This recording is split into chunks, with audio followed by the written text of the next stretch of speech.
So yeah, we just wanted to start this off by saying this is going to be the final Half Done podcast. Yeah, sorry, it's a little bit of a shock to us too, but just some things kind of came up where this seems kind of like the right thing to do. We did put a lot of thought into it, and we really spent the last couple of weeks thinking about whether it'd be the best decision for us, for you guys, and the future. And honestly, I think giving it up is going to be the right move long term. Yeah, to make a long story short, we hate each other's guts right now. We're actually just sitting here with knives and daggers to each other's throats. It's been a long, arduous process getting this off the ground. So, yeah, this is going to be explicit, but fuck Drew. You know what? Right back at you. And with that being said, you're tuned into Half Done Podcast. My name's Drew Helland. And I'm Nick Bell, and I'd just like to wish everybody a happy April Fool's Day. Happy Easter as well. And happy Done Sunday. But most importantly, Half Done Sunday. So, yeah, it's a lot of things going on today. And just for you guys that are a little confused, we aren't giving up the podcast unless something tragic happens in between now and the next time we record. But no, that should be good. Yeah, in fact, we're more in love with each other than ever before. Yep. Had a lot of bonding time over the past couple weeks. Really hashed more of our future out together, and I think it's going to be a long one. Mm-hmm. Let's hope so. Yeah. So happy Easter, happy April Fools. I'm pretty sure I've never experienced an April Fool's happening on an Easter. Can you remember that at all? Honestly, I forget when Easter is most years, so yeah, I can't recall. Also, I might be a day off, but happy, if I remember right, full moon as well. It was a blue moon a couple nights ago. Yeah, so it was the second full moon of March. Yeah, so we're we got a lot of things going on here today. And yeah, it should be a good show. I think we got a lot ahead. Yeah, I think so too. So what's on your mind, Nick? Well, last week, let me tell you what was one of my favorite days of the year. Okay. Opening day baseball. Yes. It was great last Thursday. It was the earliest opening day they've ever had. Baseball's back. I know a lot of people, kind of hit or miss. Some people really enjoy it. Some people don't. Mm-hmm. Some people are indifferent. For me, I love every year when it comes around because it's a long season. Got to watch the Twins play. Wasn't the best opening day of all time, but we took it to extra innings, lost it, but we won the last two, so we're 2-1 for the year. That's a good start. Yeah. Yeah, did you hear that they're not going to sell any beer at Target Field? What? Yeah. No. Yeah, because they lost the opener. If we had a drum kit, we go, did it... I'll put it in post-production. That's awesome. Have you been waiting on that one for a while? I have been. That's like the most dad joke ever. But that I was able to watch a little bit of that their first game. It was like top of the ninth, and they were down and they tied it up, didn't they? Yep. Yeah, it's pretty cool. Had just a single drove in 2 runs to tie it to top of the ninth. Actually, it was an awesome opening day because there was several extra innings games, a lot of come from behinds, and hell, the first pitch of the opening day was a home run. Oh man! Which sucks for the Marlins pitcher that threw it, but yeah, the Cubs guy, I can't remember his name, just first pitch down there, just cranked it out of the stadium, so it was pretty cool.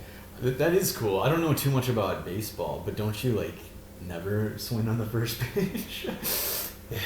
Yeah, depends on who you are. There's some different schools of thought there. Okay. But I'm sure he's glad he did. Totally. And I don't think anybody was going to complain that he had too. So. Mm-hmm. So you said the Twins are your team, is that right? Yep. I'm a Twins guy. I hate the White Sox Mm. because that's what you got to do if you're a Twins fan. Yep, amen. But no, Twins guy. Always kind of root for the underdog, depending on the time of the year. Since as a Twins fan, you're almost perpetually underdogs. Yeah, and pretty much like Minnesota sports in general. Like, you're the underdog. Too much of that Midwest nice out here. Right? Yeah. Although they have the only 2 championships out of all the sports. That is That was true. right before we were born. So We're dating Too ourselves. close, yeah. We're dating ourselves. For those older listeners, we're sorry that we're so young. Mhm. For those younger listeners, we're sorry we're so old. yeah. We're middle aged, some would say. Mm-hmm. Got a tough spot. Millennial middle-aged. Actually, when does the drop-off from being a millennial start?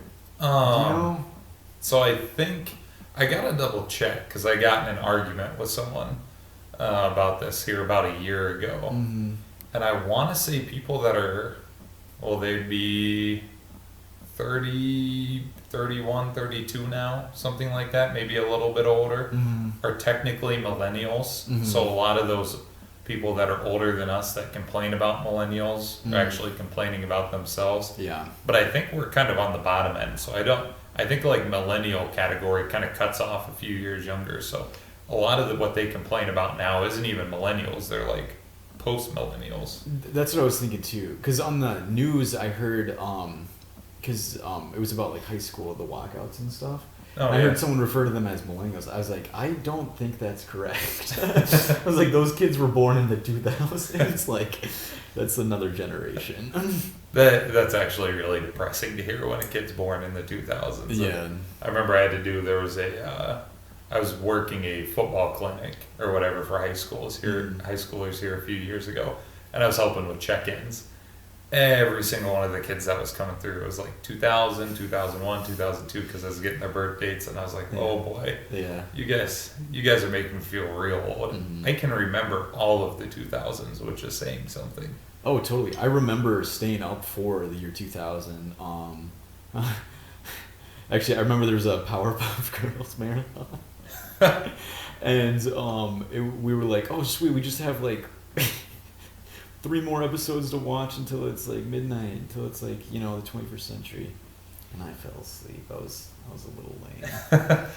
But it's still a good night full of, superhero action. Yep. I was gonna say I remember making it to midnight because if I recall, it was the first time my parents ever let me stay up Yeah. all the way on New Year's Eve. And I might be getting the years wrong, but I'm pretty sure 2000 when it had that millennial, that was the year that they had Eminem, aka Slim Shady, aka Marshall Mathers, on the New Year's Eve bash Dick thing, thing, whatever yeah. they had. Yeah. Mm-hmm. Dick Clark. Yeah.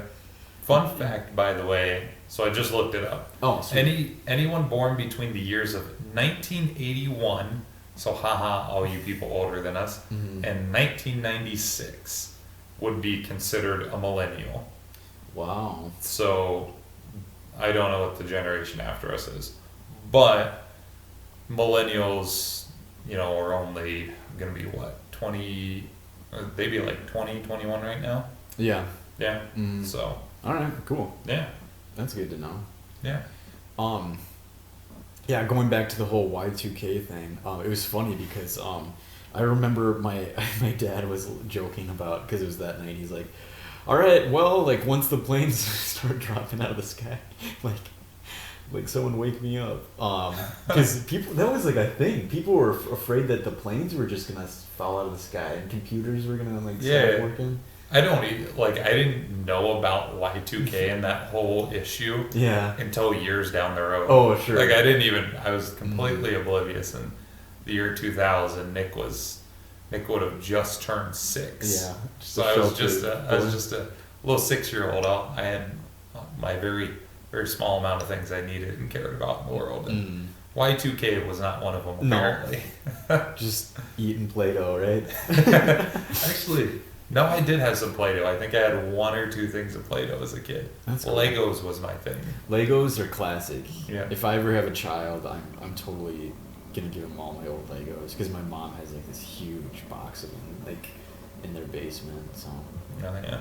No, I definitely keep all my Legos, and I would disown anybody in my family that tried getting rid of them for me. Yeah, it's funny because like I'm sure our parents played with Legos too, because I know my dad was telling me that they only had like 3 colors. It was like red, white, and blue, or red, yellow, and blue, or something. It's like there's a lot of colors now. There's a lot of colors. There's a lot of types. Remember when I was a real little kid?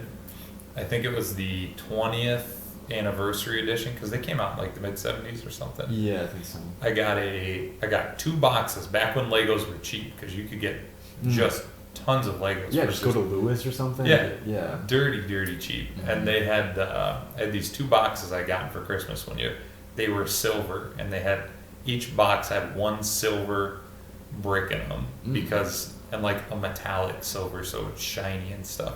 Because it was the 20th anniversary box or something like that. Nice. And I thought they were super cool because I built like a Lego city. I had houses, buildings, cars, roads, like all of it. And I used those as like special little pieces in there. Nice. So were you the kind of builder that would like build the thing in the box and keep it that way? Or would you like, like kind of just just build a giant tower with all the different pieces? Yeah, so I was a little bit of a mix. Okay. So I had like a handful of actual sets that I kept and that I used and I kept intact.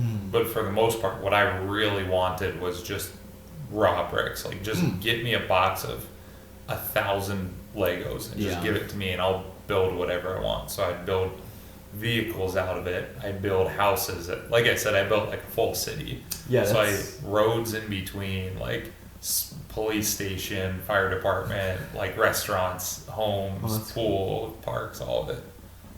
I remember we would do the same. We had this bigger kit where it was like a I think it was called like Cowboys and Indians or something, where it was like a Western scene. But we, because that's when they started doing like the franchising stuff. Because I think Star Wars was like one of the first. Yeah, ones. I think Star Wars was like their first franchise. Yeah. And then they had like the knockoff Indiana Jones. Oh my god, I was just thinking about that one actually. Yeah, so it was funny because we'd build like these Jeeps from like the Indiana Jones like parody thing, but they'd have like X-wing like wings come out and like different like helicopter like things that were just like a conglomerate of like I don't know, that stuff is so much fun.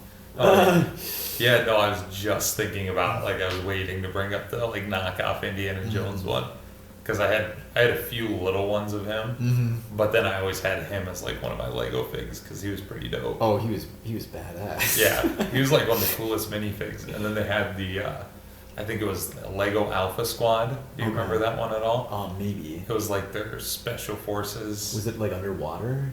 Because I remember we had some of those. They had a couple underwater kits, but it wasn't like fully underwater. They had like helicopters and plane things and a few other things. There was a video game that they had that I got it was a computer game that I got. Lego Island?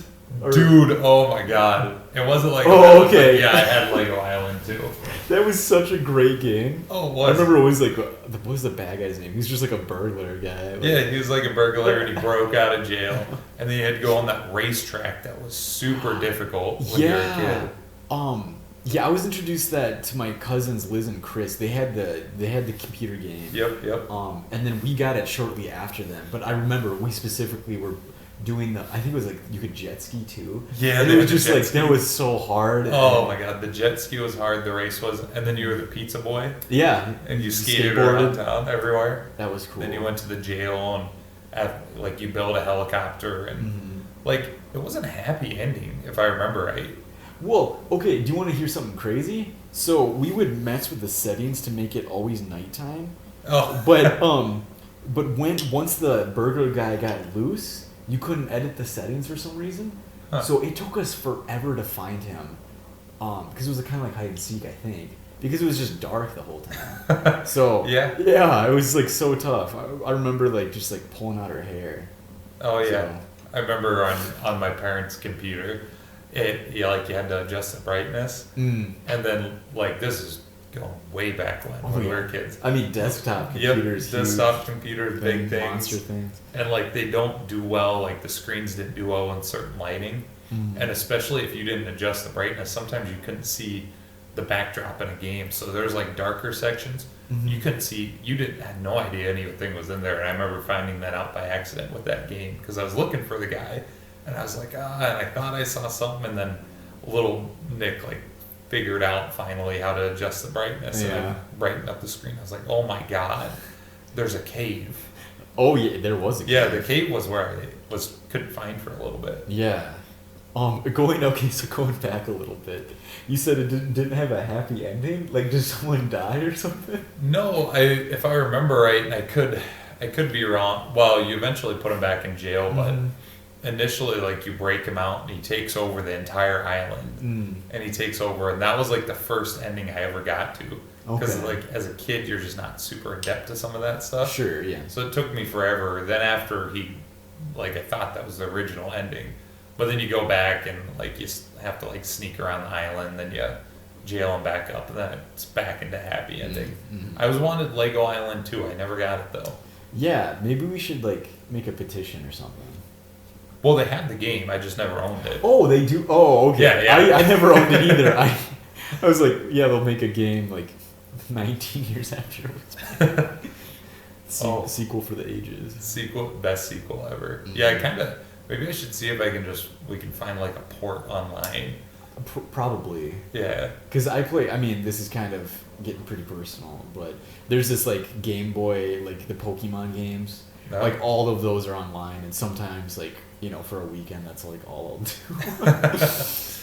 No, that's awesome. Yeah, the Lego game was awesome. Legos were just awesome. They like back in the day, actually I kind of enjoyed. So I think, you mentioned earlier that like Star Wars was the first big one that they ever licensed or anything. And I had one of the original like X-Wings on there, but I loved all of their knockoff things. The knockoff Indiana Jones, they had like knockoff spy things. Yeah. Like all these random little stuff that you're like, oh, that's so-and-so's property, but no, it was someone different. It's a little different, yeah. I remember, even like Bionicle, that was... Oh, dude, Bionicles were sweet. Those were sweet, but that was even kind of just like a ripoff of like Transformers. Yeah, because weren't they... Didn't they change into... Well, they were just... No, they didn't. You could put them into balls. Yeah. The original ones you could put into balls and roll them, and you could hang them. Like, it was kind of cool, the cases that they came in. You could hang inside the case after you put it together. Yeah. You could roll them around, and you could hit the little back and the neck shot out. There's a couple other ones that I had. The little gems. Yeah, those are cool. Yep. Because there was a game, wasn't it? Try to get the mask off? Yeah, you could like fight with the other ones and knock the masks off. There's one I had, I can't remember if it was a Bionicle set or just something that my mom got me. But it was like the same, but it was like this big, tall, robot-looking thing. Okay. And it threw discs. Oh, that's dope. So you'd like launch it back and it would like whip discs at things. And it was sweet. And oh my god, I love playing with that as a kid. You get all your Bionicles set, and maybe even some Legos, pull out some little Hot Wheels or something. Oh yeah. You just get all your toys together. The biggest crossover event of all time. People talk about these big movies. My god, they should go into like a 6 to 8 year old's like just room someday and see the biggest crossover event that'll ever happen. Oh yeah. Every toy is just suddenly a part of it. Oh totally. I used to mix little toy soldiers in with my Lego things. So like I said, I had a dinner table that was my Lego city that I built. And I would have like wars with the like toy soldiers and the Lego people inside the city. See, that's what's super cool about like toys, because like honestly, like, it seems like, oh, you're just playing with a toy, it's like kind of mindless, but it's like, no, there's so much like imagination like going on with that. Yeah. As opposed to like playing like on an iPad, Yeah. Like you gotta like, we were writing storylines and like character arcs and stuff, like. Oh my god, you have like your toys you just get super attached to. Yeah. Like for me, like I had this little Lego minifig, and he had like he was the surfer type dude, and he was the coolest one. Yeah. And he had like a tank top on, like hair back, hat backwards, Mhm. and like he just had the dopest backstory. Oh, yeah. And he was like the leader of everything. Like you just give all of your toys like super personalities. You have Mhm. the full backstory. Like your imagination just runs with it. It's Absolutely. awesome. Yeah, those were the days for sure. I going back to the Bionicle a little bit. It's kind of funny because I was still like super young, but I remember when that came out, I was like, in my mind, I was like, oh yeah, like Bionicles for like cool people, Legos are for little babies. Like, I remember- even though that's not the case. Like, Yeah. I remember thinking to myself, like, well, they kind of marketed Bionicles as like the big boy Oh, or the totally. older kid's toy or Yeah. something, which was, I mean, they were pretty sweet. mhm. They were, because you could roll them around. Suddenly they had like action things, and you could fight with them. Mhm. Like that was dope. That was real dope. God, we should almost like get some out sometime. We could just like have a little set. We could have a crossover event. Yeah, that'd be so We cool. could just line up a room full of our toys and just fight each other. I caught myself, but I almost said, man, we should just get kids. But then I was like, no, we could just play with the toys ourselves. Yeah, I was gonna say, at this point in my life, I'd rather play with the toys. Yeah, same here. Now, if either of us ever have kids down the line, or if both of us have kids, Mhm. we can have our kids come together to play, but it'll be like, well, they have like play date, but it would be really me and you just playing with their toys. Oh yeah, without a doubt. they can sit back and watch. Mhm. Just no, you don't play with that like this. You do this. It's wrong. Damn it. Get a right. Just put them in the playpen. The kids don't need a lot. You put them in a No. pen with like a box, they'll be good. It's funny. I remember because one of my buddies in school, he had like younger siblings that were like a few years younger than us. So when we were maybe in like middle school, they were like pretty young. But I remember they were just playing with a balloon, like just a balloon, not even like not a helium balloon, just a blown up balloon. And they were like pushing it up and down and up Oh, and yeah.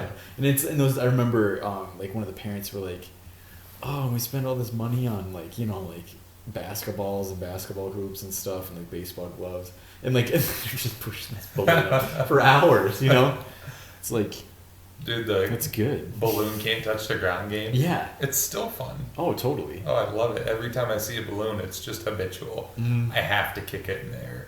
I just have to. Yeah. Oh, that's awesome. Are you so? What are your? Okay, this is kind of a weird segue, but okay. What are your thoughts on helium balloons?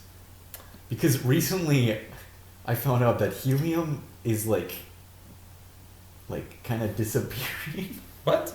Yeah, Like, it's cost a lot to get helium balloons now. oh, see, I never had. I was always kind of jealous sometimes when I'd see people with a helium balloon. Mm-hmm. Because I never, like, when I was a kid, I didn't really have parties or anything, so I rarely was around helium balloons.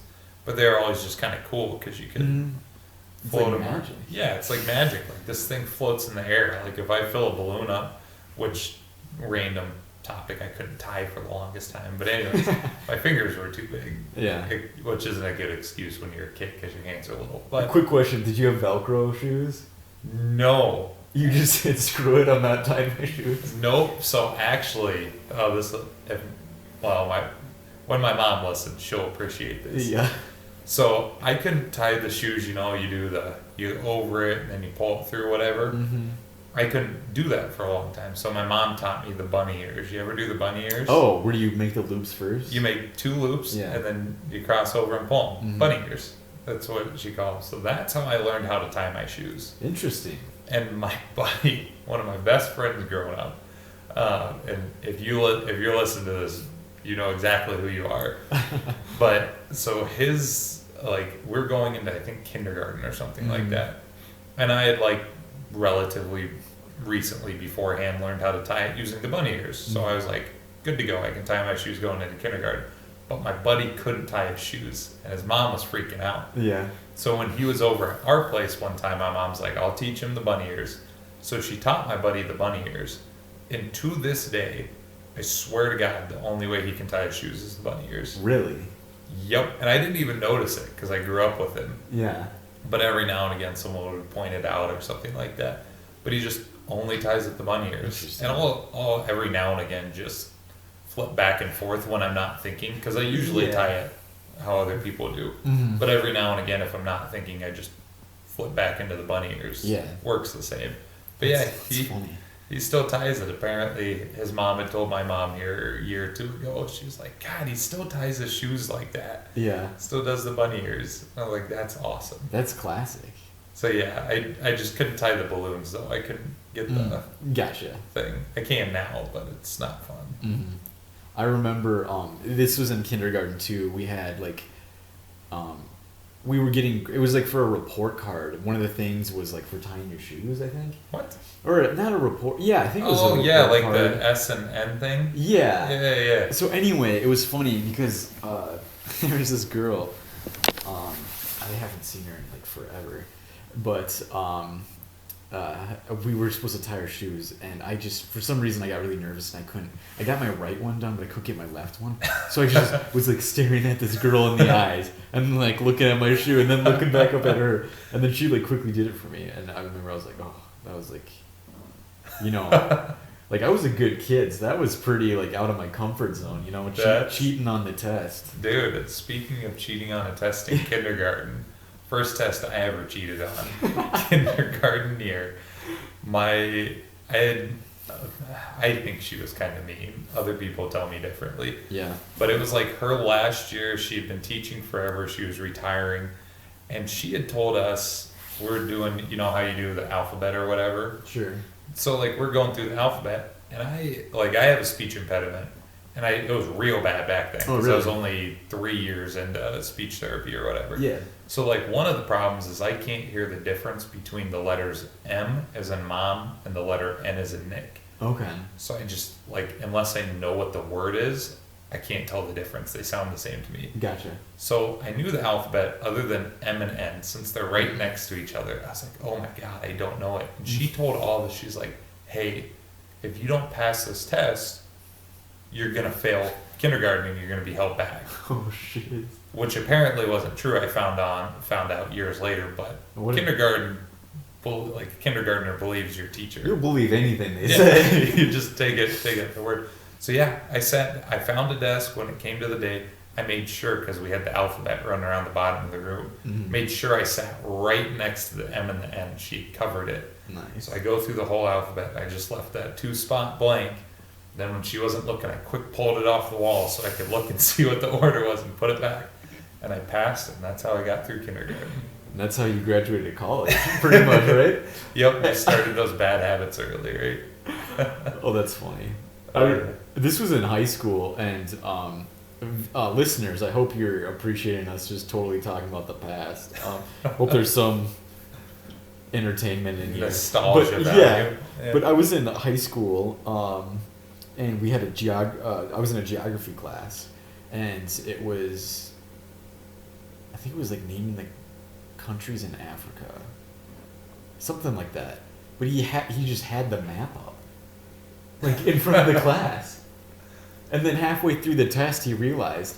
But it's like, it was weird because I remember just doing the test and just looking it up, and like there's all the answers there, and I was just like, this is weird, because I tried to do all that I could from memory, and then like when I knew, like I kind of started having to guess, I was just like, if it's right there, I'm gonna like look, and then during that he like must have like, he was walking to throw something away, and he's like, oh hey everyone, close your eyes. It was hilarious. Probably best test scores he had in that entire class. Probably, because I think obviously all the kids knew, because I remember people like looking around and just like giggling and stuff. So, dude, did you guys have to do? This would have been like first, second grade, something like that. Yeah.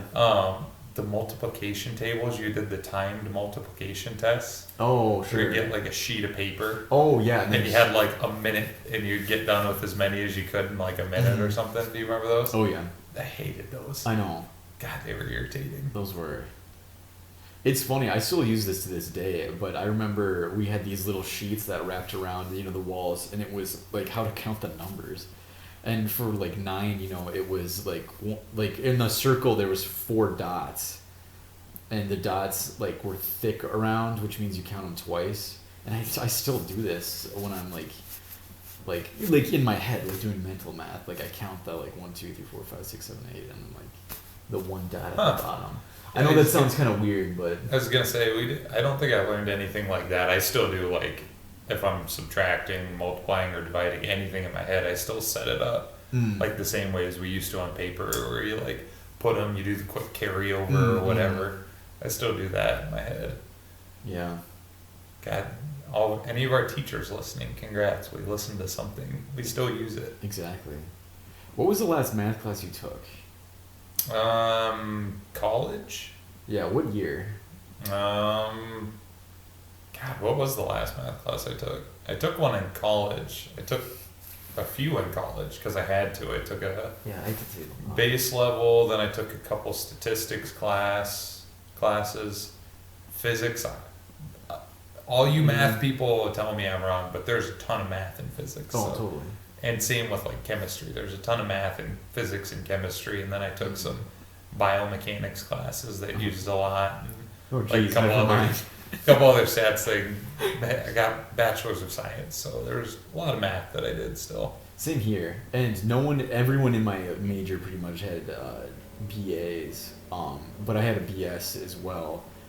So I had to take a math class my senior year, and I was like, this is bullcrap. Like I know people that just took one semester of math, freshman year, but I hated that class so much.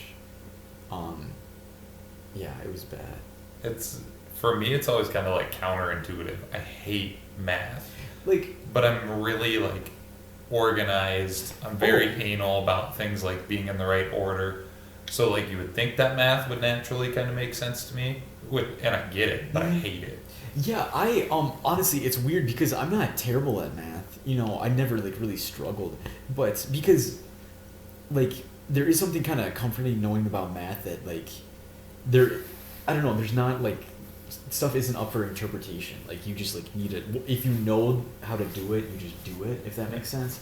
But a lot of the times I just wouldn't want to go through all the steps because like because we went to liberal arts school, and like you're rewarded for finding shorter ways to do things. So like during a math problem, you just kind of want to take those shortcuts if they're there, but they just aren't. Oh, you just have to go through everything, and sometimes that just is like infuriating. Do you remember ever having to do proofs? Did you guys have to do proofs at all when you were in high school? Explain. So like they give you just a simple math question like 2 + 2 = 4, and you'd have to write out each step of how you got there, but then you'd have to like prove it. So you'd write down like I couldn't even tell you what it was, like the step thing.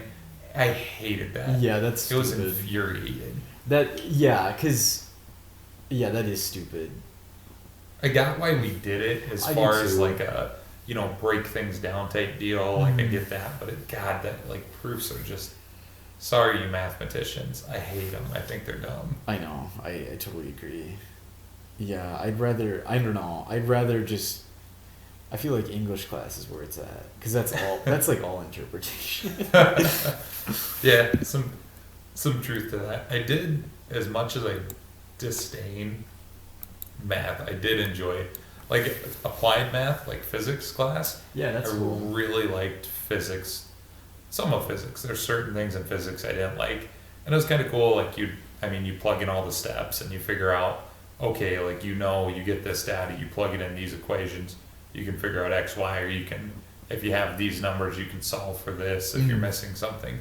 Like that's kind of cool, and it's more or less because you can actually see it do something. Yeah. Like math for the sake of math, that's not my thing. My sister is very nerdy. She won't appreciate me saying that. She's a numbers person. She's very analytical, so she likes she could do math all day, and that's great for her. Like she likes doing math for the sake of math. I'm absolutely opposite. I hate it. Well, just comparing like physics to like stats and stuff, it's like one is like the art of flight, and the other is just like percentages and stuff. Like that's so boring. Dude, it's super. Oh my god, I had to do so many stats when I was in college, and the best part about stats I think everybody should have to do some type of statistics classes Mhm. and have to prove a point based on their stats at some point, whether Mm. it's in high school, if they go to college. Sure. At some point in your life, you should spend an extended time doing it, Mm-hmm. because understanding statistics and how people manipulate the findings from statistics. Yeah. Like anytime you hear anything where someone's like, oh, this percentage of people did this, or X percentage of time did that, or this caused that. Mhm. Like if you've ever gone through it quite a bit, even if it's a relative base level, you understand you take all of it with a grain of salt, because you can take what numbers you got from the calculations, you can take the data and you can interpret it any way you want. So Mhm. like if someone's like, well, I'm going to prove my point based on these statistics, yeah, you're using the statistics that made Mhm. sense for your point. You're not actually necessarily getting the full comprehensive thing. Oh, totally. And you hear it like kind of like on like local news channels, like a new study in like dentists say you don't need to floss. It's like what? Yeah, Like yeah. what And are you talking about? Or this is coming from like my kinesiology background. But Mhm. like a lot of like when they're like, oh, this new program or whatever, contestants showed 30% gain in strength over 6 weeks. Well, not contestants, but participants. Yeah. It's like, okay, well, odds are those people over that 6 weeks, that was the first time they ever worked out. Oh yeah. So that's a common occurrence in the population. You didn't need to put them on that program for them to get those type of gains, Mhm. because they never do anything, so it'll work. Same with like weight loss, all that stuff. Yeah. Like because they're always short studies too. Oh totally. Like, yeah. 8 weeks tops. Mhm. So if someone's doing a study for half a year or a year, it's a little bit better. But yeah, statistics aren't always the most accurate form of knowledge. And I think that's going to be our words of wisdom to end the show. Because it looks like we're past the 30-minute mark. Wow, we went real full circle. Yeah. We went baseball to Legos to and cheating to statistics and math. And we can look at it this way: baseball, like all of baseball is statistics. Just full circle every time. You can count on the half done for one thing. Oh yeah. Bringing it home. Thanks for tuning in. Stay tuned. We'll have some cool stuff we're gonna be posting on our website and our socials pretty soon here. Yep. If you want something different on the show, or if you think something would be cool for us to talk about or include, shoot us some suggestions. The more input, the better. If you like what you hear as well, just pound the hell out of all of your friends. Make them listen to us, and just keep pushing the half. Or done. don't. Yeah. But do. I'm more of a sales type. Yeah, So I'm just kidding. force it down their throats. But yeah, no. Other than that, be staying tuned. We'll be coming out with some more stuff shortly.